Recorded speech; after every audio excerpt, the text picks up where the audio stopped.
Welcome to TMR news. ఇక ఈరోజు నిజంగా తీన్మార్ మల్లన్నపై మరో కుట్ర. అసలు కుట్ర ఏంది? నిజంగా జర్నలిజం ముసుగులో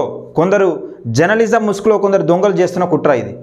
నిజంగా ప్రొద్దున లేస్తే తీన్మార్ మల్లన్న పేరు చెప్పుకొని బ్రతికే వీళ్ళు నిజంగా తీన్మార్ మల్లన్న పైన కుట్ర ఎందుకు చేస్తున్నారు? అసలు దీని వెనుక ఎవరు ఉన్నారు? దీని వెనుక ఉన్న నాయకులు ఎవరు, బడాబాబులు ఎవరు తెలుసుకునే ప్రయత్నం చేద్దాం. నచ్చితే లైక్ చేయండి, షేర్ చేయండి. ముందుగా మన ఛానల్ అయితే సబ్స్క్రైబ్ చేసుకొని నోటిఫికేషన్ ఆన్ పెట్టుకోండి. ఇక తీన్మార్ మల్లన్న పైన కొందరు జర్నలిస్టులు కక్ష కట్టిరు. ఎందుకంటే జర్నలిస్టు ముసుగులో ఉన్న కొందరు దొంగలు నిజంగా ఏం చేస్తారంటే యూట్యూబ్ ఛానల్ పెట్టి నిజంగా తీన్మార్ మల్లన్న పైన ఓన్లీ తీన్మార్ మల్లన్న పైన ఫేక్ ప్రచారం చేస్తూ ఉంటారు. తీన్మార్ మల్లిగాడు భాగవతం బయటపడ్డ తీన్మార్ మల్లిగాని భాగవతం అంటారు. లేకపోతే ఏదో ఒకటి తీన్మార్ మల్లన్న ఏదైనా ఒకటి చేయాలి, బదనం చేయాలి, బట్ట కలిసి మీదేయాలి, ఎమ్మెల్సీ ఎన్నికల్లో ఓడగొట్టాలి. వీళ్ళ ముందు ఉన్న లక్ష్యం ఇది. అసలు వాస్తవానికి లక్ష్యం ఎవరు ఇచ్చారు? నిజంగా ఈ టార్గెట్ అనేది ఎవరు ఇచ్చారంటే దీని వెనుక బీఆర్ఎస్ బడా నాయకులు. వాస్తవానికి గతంలో తీన్మార్ మల్లన్న చేసిన సాహసం ఏంటిదంటే బీఆర్ఎస్ పార్టీ చేస్తున్న అవినీతి అక్రమాలను, భూ కబ్జాలను ఏకంగా నిజంగా క్యూన్యూస్ వేదికగా, ప్రతిపక్షం లేనప్పుడు క్యూన్యూస్ వేదికగా ప్రశ్నించి నిజంగా తీన్మార్ మల్లన్న తన సత్తా ఏందన్నది చాటుకున్నాడు. అందుకు గాను తీన్మార్ మల్లన్నకు నిజంగా కాంగ్రెస్ పార్టీ అధికారంలోకి తీసుకురావడంలో, బీఆర్ఎస్ పార్టీ చేసిన అవినీతిని, అక్రమాలను బయటపెట్టడంలో తీన్మార్ మల్లన్న కీలక పాత్ర పోషించిండు. అది తెలంగాణ ప్రజలకు తెలుసు, ప్రతి ఒక్కరికి. కానీ తీన్మార్ మల్లన్నను ఎదుగుదలను ఓర్వలేకనే కొందరు ఏం చేస్తూ ఉన్నారంటే నిజంగా తీన్మార్ మల్లన్నను తిట్టడం కోసమే ఛానల్స్ పెట్టుకున్నారు కొందరు ఈరోజు. ఎందుకు అంటే నిజంగా తీన్మార్ మల్లన్నను ఒక సామాజిక వర్గానికి అంకితం చేయాలి, లేకపోతే తీన్మార్ మల్లన్నను నిజంగా తెలంగాణ రైతాంగాన్ని తిట్టిందని ఒక ఫేక్ ప్రచారాలు చేయాలి. తీన్మార్ మల్లన్న లైవ్నే మాట్లాడతాడు ఏదున్నా కానీ, వీళ్ళు చేసి కట్ చేసి చిన్న ముక్కలు చేసి దాన్ని వినిపించే ప్రయత్నం చేస్తూ ఉన్నారు కొందరు జర్నలిస్టులు కావాలని. ఇంకా కొందరు ఉన్నారు, ఒక సామాజిక వర్గానికి చెందిన కొందరు ఖమ్మం, వరంగల్, నల్గొండ జిల్లాలో నిజంగా పట్టభద్రులు ఎమ్మెల్సీల తీన్మార్ మల్లన్నను ఎలాగైనా ఓడగొట్టాలి అనే కంకణం కట్టుకొని తిరుగుతూ ఉన్నారు. ఇప్పుడు తన చేస్తున్న పని ఇడిచిపెట్టి నిజంగా కొన్ని ఛాయ హోటళ్ళ కాడ మీటింగ్లు కట్టుకొని వీళ్ళు ప్రచారాలు చేస్తూ ఉన్నారట. మనకు వచ్చిన ఇన్ఫర్మేషన్ ప్రకారం ఏంది అయ్యా ఈ ప్రచారం అంటే, మల్లన్నను నమ్మద్దు ప్రజలు నమ్మద్దు, మల్లన్నను ఎట్లయినా పట్టభద్రులు ఎమ్మెల్సీలా ఓట్లు లేకుండా చేయాలి. పట్టభద్రులు ఏమైనా అమాయకులా? అప్పుడు పల్లా రాజేశ్వర్ రెడ్డి కోట్ల రూపాయలు ఖర్చు పెట్టినా కానీ నిజంగా మల్లన్న 12,000 మెజార్టీతోనే ఓడిపోయాడు. 12,000 ఓట్ల తేడాతోనే ఓడిపోయాడు. 12,000 మెజార్టీతోనే పల్లా రాజేశ్వర్ రెడ్డి గెలిచిండు. అది గుర్తుపెట్టుకోవాలి.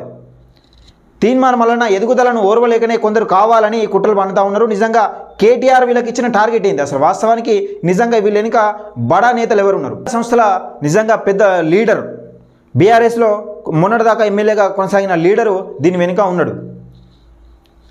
ఈయనకు సంబంధించిన భూ కబ్జాలు, ఆధారాలు, ఈ పేదల భూములు కబ్జా చేసి, ఫ్లాట్లు కబ్జా చేసి, దీనికి సంబంధించిన వివరాలు మొత్తం, ఈయనకు సంబంధించిన వివరాలు మొత్తం కళ్ళ కట్టినట్టుగా తెలంగాణ ప్రజల ముందు పెట్టిండు.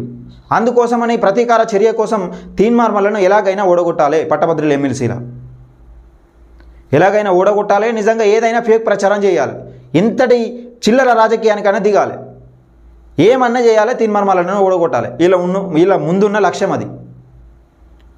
కానీ తెలంగాణ ప్రజలు నమ్ముతారా మరి? తీన్మార్ మల్లన్న దొంగ అంటే, తీన్మార్ మల్లన్న ఫేక్ ప్రచారాలు, ఇప్పుడు ఫేక్ ప్రచారాలు నిజంగానే నమ్మి తీన్మార్ మల్లన్న కోటేయకుండా ఉంటారా అంటే లేదు. తీన్మార్ మల్లన్న చేయబట్టే నిజంగా కాంగ్రెస్ పార్టీ అధికారంలోకి వచ్చింది అనడంలో నిజంగా ఎవరికైనా తెలుసు. ఆ విషయం తెలంగాణ ప్రజల ప్రతి ఒక్కరికి తెలుసు. ఎందుకంటే కొన్ని యూట్యూబ్ ఛానళ్ళు చెప్పకనే చెప్తున్నారు. ఈ తీన్మార్ మల్లన్న చేయబట్టే నిజంగా ఇన్ని లక్షల సబ్స్క్రైబర్స్ ఉన్నారు, ఇన్ని లక్షల మంది చూస్తారు, ఆయన వ్యూస్ ఎక్కువ వస్తాయి కావాలనే నిజంగా తెలంగాణ ప్రజలను అటు బీజేపీలోకి వెళ్ళి బయటకు వెళ్ళి తెలంగాణ ప్రజలను కాంగ్రెస్ వైపు డైవర్ట్ చేసిండని చాలామంది చెప్పారు మొన్ననే. ఎందుకు చెప్పారంటే అబద్ధాలను నమ్మతలేరు వాళ్ళు చెప్పే అబద్ధాలను నమ్మక తీన్మార్ మల్లన్న ఏం చెప్తే నిజంగా సత్యమే చెప్తాడు. తీన్మార్ మల్లన్న కొట్లాడిండు, తీన్మార్ మల్లన్న నిజంగా ప్రతిపక్షం లేనప్పుడు తన భుజస్కంధాలపై ప్రతిపక్ష హోదాను ఎత్తుకొని నిజంగా తీన్మార్ మల్లన్న ఒక సాహసమే చేసిండు అని తెలంగాణ ప్రజలకు తెలుసు. ఎందుకంటే మల్లన్న ఏం చేసినా ప్రజల మంచి కోసమే చేస్తాడు అని వాళ్ళకు తెలుసు. కాబట్టి నిజంగా తీన్మార్ మల్లన్ననే ఇదంతా చేసిండని కొందరు కావాలని ఈ కుట్ర పన్నే ప్రయత్నం చేస్తూ ఉన్నారు. ఇప్పటికే వాళ్ళ పనులు బంద్ చేసుకొని ఈ పనిలో దిగిరని మనకు వచ్చిన సమాచారం. దయచేసి పట్టభద్రులారా నిజంగా ఒక్కసారి ఆలోచించండి. మీ ప్రజల పక్షాన, నిరుద్యోగుల పక్షాన ఎవరు కొట్లాడిరు, క్యూనిస్ వేదికగా ఎవరు కొట్లాడిరు, నిజంగా తీన్మార్ మల్లన్న ప్రశ్నించే గొంతు, మన కోసం కొట్లాడే గొంతు చట్టసభల్లో ఉంటే ఎంత బాగుంటుంది. నిజంగా ఈ పల్లా రాజేశ్వర్ రెడ్డి గెలిచి ఇంతకుముందు చట్టసభల్లో ఏం మాట్లాడిండు, నిరుద్యోగుల కోసం ఏం మాట్లాడిండు, గెలిచిన తర్వాత ఏం మాట్లాడిండు, గెలవకముందు ఏం మాట్లాడిండు, గెలిచిన తర్వాత ఎవరి గురించి కొట్లాడిండు. కానీ తీన్మార్ మల్లన్న ఏ అధికారం లేనప్పుడే విద్యార్థుల గురించి, నిరుద్యోగుల గురించి, విద్యా వైద్యం గురించి కొట్లాడిండు. ఒక్కసారి ఆలోచించుకోవాలి. ఇలాంటి గొంతు నిజంగా చట్టసభల్లో ఉంటే మనకి ఎంత మేలు అవుతుందో. దయచేసి ఈ వీడియోని ఎక్కువ మందికి షేర్ చేయండి, లైక్ చేయండి, కామెంట్ రూపంలో కామెంట్ చేయండి. ఛానల్ అయితే సబ్స్క్రైబ్ చేసుకొని వీడియోని ఎక్కువ మందికి షేర్ చేసే ప్రయత్నం చేయండి. ఈ దొంగల ముఠాను రట్టు చేయండి. సబ్స్క్రైబ్ చేసుకోండి.